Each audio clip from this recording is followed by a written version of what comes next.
I'm Nyla Boodoo. Welcome back to the 21st. It's been 20 years since farmers started planting genetically modified soybeans that could tolerate the pesticide Roundup. That began an argument between scientists and those who oppose GMOs that continues today. It's created one of the biggest gulfs between the general public and scientists. By one report, 60% of the general public does not think genetically modified food is safe to eat. In contrast, 88% of scientists disagree. Well, last week, the National Academy of Sciences put out another report that basically said there's no evidence that GMOs are risky for humans to eat. This is coming from arguably the country's most prestigious scientific body, but will people believe it? Today, we wanted to talk about that gulf in public perception, but how scientists see this issue. And we wanted to do that with plant scientist Don Ort, who teaches at the University of Illinois. Don, welcome to the 21st. Thanks for being here in studio with me. Thanks very much. When you saw this report being issued, they've issued previous statements on GMOs, but when you saw this one last week, what was your first thought? Did you think maybe this will change people's opinions? Well, I guess I was struck how similar it was to their report in 2004. And many of the recommendations that were made in the National Academy's report in 2004 are similar to the recommendations that are made now. And really what you brought up in your introduction about the gulf between what scientists believe and what the general public believes, that really hasn't changed much in the intervening 12 years. And so while technology is advanced and while the deployment of GMO crops is much greater, the public perception hasn't changed. And so the report alone is not going to change that opinion basis. We asked Urbana residents about their thoughts on GMOs, and I wanted to play one conversation we had earlier today with Tia, a junior from the University of Illinois. I don't really know enough about genetically modified foods to not want to eat them or to look for foods that aren't. So I think I'm just not informed. I mean, would you say that in general that people aren't very informed on this issue, and you think that's why even though we've seen the science behind this, as you say, this hasn't, it was basically a 12-year gap between the previous report and this one saying basically the same things. Why do you think there's such a gulf? Well, I think there's a couple of reasons. I mean, I find the opinion of that student to be quite refreshing in that she acknowledges that she doesn't understand it and she has an open mind. And in her particular case, with that open mind, she's not rejecting GMOs. Why is there a gulf? I think part of it is there is a misinformation campaign that's being run by interested parties or for reasons that are not completely understood. But I think more importantly, it's complex, and so it's difficult to get your head around.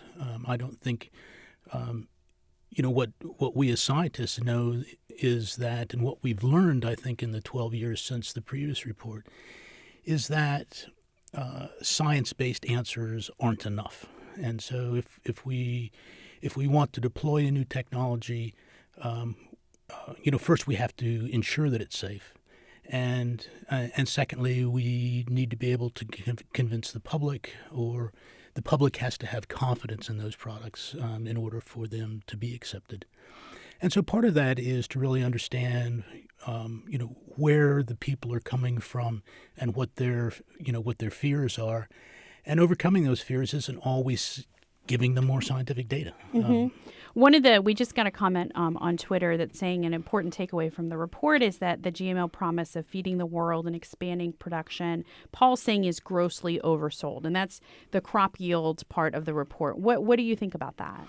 Well, I don't think it's surprising. And so most of, the vast majority of the GMOs that are out there right now are herbicide resistance and insect resistance.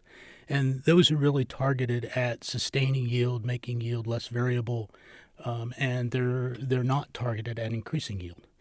And so there are certainly traits that people are working on that are very specifically targeted at increasing yields.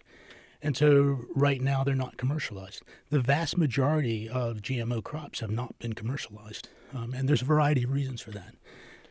So you're saying that necessarily more science isn't going to help. And I wonder if that's the case, as a scientist saying that, how do you look at this issue? What do you think would help? Well, let me be clear. I think that more science will help and will definitely be needed in terms of advancing the technology and, for instance, producing those plants that actually can increase yield. I think what I'm saying in terms of more science is not necessarily what's going to convince those people that are uncertain or unconvinced about GMOs. And what I think what will help is better communications from the standpoint of understanding where those people are coming from. And many of them are coming from different situations. I mean, an example that's given in the report is, for instance, in Mexico, there's GMOs for cotton and there's GMOs for soybean, but there's not GMOs for maize. And one of the reasons is that Mexicans really look at maize as a national crop. I mean, that's where it is from. And so, messing with it has cultural implications. Cultural implications that really need to be taken into account when thinking about how do you talk to that population. Well, when you're thinking about communication, I think one of the things that one of the common critiques you hear about research on GMO crops is that corporate money sometimes funds studies that are performed to demonstrate the safety of these foods. And obviously there's a conflict of interest there. And I wonder if you think that's a legitimate concern, that in many cases industry money is being used to fund research that's done on GMOs. Well, certainly some industry money goes into that, and industry very often needs public universities and private universities for expertise to do some of these things.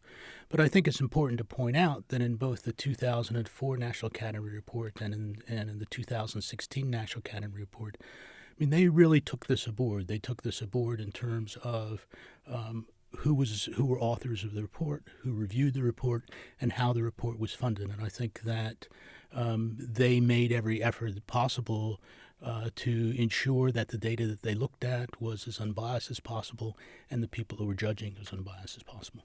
They admit that there still could be bias there, but it's certainly bias that was difficult and unintended if it's there. Well, and I think when we're thinking about the funding issue, I know there was a report from WBEZ in Chicago earlier this year involving the University of Illinois and emeritus professor Bruce Chassey.